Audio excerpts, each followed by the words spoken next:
Ir-reġina tal-ħabs ġiet ikkundannata 12-il sena priġunerija u multata 23,000 euro wara l-instabet ħatja li traffikat droga fil-ħabs. Bil-qeda fl-awla Josette Bickel m'għamlet ebda reazzjoni ħlif li qalet li kienet qed tistenna aktar. F'sentenza ta' xar paġni l-imħallef Michael Mallia kellu kliem ibes ħafna għal mod li bih qed jitmexxa il-ħabs bħalissa. Qal li r-rejat ta' Bickel huwa wieħed serju ħafna tant li jemmina direttament l-istituzzjoni li suppost isservi ta' korrezzjoni għal min jiżbalja fis-soċjetà. L-imħallef Mallia żied jgħid li huwa ferm inkwetanti il-fatt li Bickel għamlet sentejn sħaħ taġixxi b'dan il-mod taħt għajnejn il-gwardjani u d-diriġenti tal-ħabs. Żied jgħid li hija impossibbli li ħadd manduna b'dak li kienet jiġri, speċjalment meta t-teħid ta' droga kien isir fiċ-ċelel stess u r-rieħa kienet tinfirex mal-kurituri fejn kien hemm il-gwardjani. U għatem jgħid li dan il-każ juri li s-sistema suppost korrettiva fallit. Faċilità għall-imħallef Michael Mallia li qed isservi ta' detriment għal dawk li jidħlu notfa mid-droga u jispiċċaw joħorġu armi li jkunu daħlu. L-istudju li għamlet il-Kummissjoni Ewropea fuq il-kwistjoni tal-enerġija jikkonkludi serje ta' riżultati li għal pajjiżna huma inkwetanti ħafna meta tqis id-direzzjoni li qed tagħti l-Unjoni Ewropea lill-istati membri tagħha. Malta hija l-aktar pajjiż fl-Unjoni Ewropea li jiddependi mill-importazzjoni tal-enerġija. Fil-fatt f'Malta l-kuntrarju ta' pajjiżi oħra fl-Unjoni Ewropea, il-ġenerazzjoni tal-enerġija tiddependi esklusivament miż-żejt. L-istess il-konsum tal-enerġija. Għal kuntrarju 20% biss tal-konsum tal-enerġija fl-Estonja jiddependi biż-żejt, pajjiż li bħal Malta ddaħal fl-Unjoni Ewropea fis-sena 2004. Ħafna pajjiżi fl-Unjoni Ewropea jiġġeneraw l-enerġija tagħhom permezz tal-gass. Il-Lussemburgu, l-Olanda, l-Irlanda u l-ġara l-Italja jipproduċu aktar minn 50% tal-elettriku tagħhom permezz tal-gass. Dan huwa r-roadmap li qed tagħti l-Unjoni Ewropea għas-sena 2050. F'dan ir-roadmap il-Kummissjoni Ewropea qalet li l-gass huwa importanti ħafna biex jonqsu l-emissjonijiet fl-arja. Power stations li jaħdmu bil-gass jagħmlu sens ekonomiku għaliex iħammġu anqas u jħallu aktar dħul. Din hija triq il quddiem għas-sena 2050 li jeħtieġ li jieħdu l-pajjiżi membri, qalet il-Kummissjoni Ewropea. Xi ħaġa li l-Gvern Malti m'għamilx meta ftit ta' żmien ilu ffirma kuntratt mal-BWSC u aċċetta wara li biddel il-liġi li jħaddem power station li taħdem bil-heavy fuel oil, żejt li jniġġes aktar u jiswa aktar.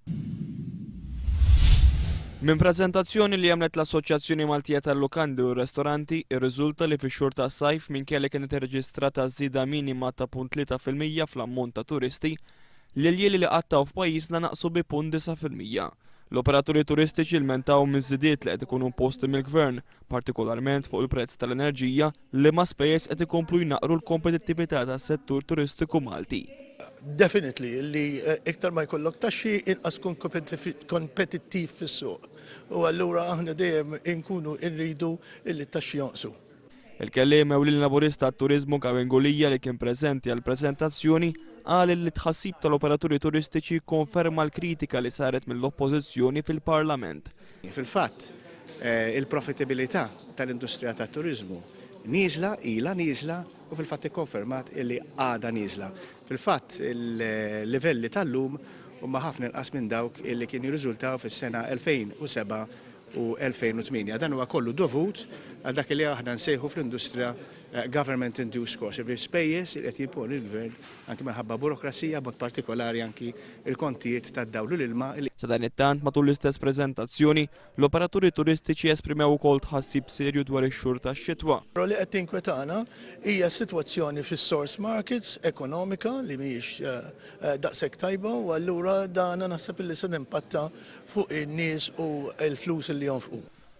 Zara qal li dan il-fattur flimkien mal-fatt li s-seat capacity bl-ajru naqset b'11% f'sena tista' twassal għal tnaqqis ta' 54,000 turist inqas matul din ix-xitwa. Quddiem din is-sitwazzjoni jgħid il-President tal-MHRA tkompli tikber il-ħtieġa li tissolva s-sitwazzjoni fil-linja nazzjonali tal-ajru Air Malta. Il-Partit Laburista se jibgħat il-proposti tiegħu sal-aħħar ta' dan ix-xahar għat-tfassil ta' kurrikulu nazzjonali.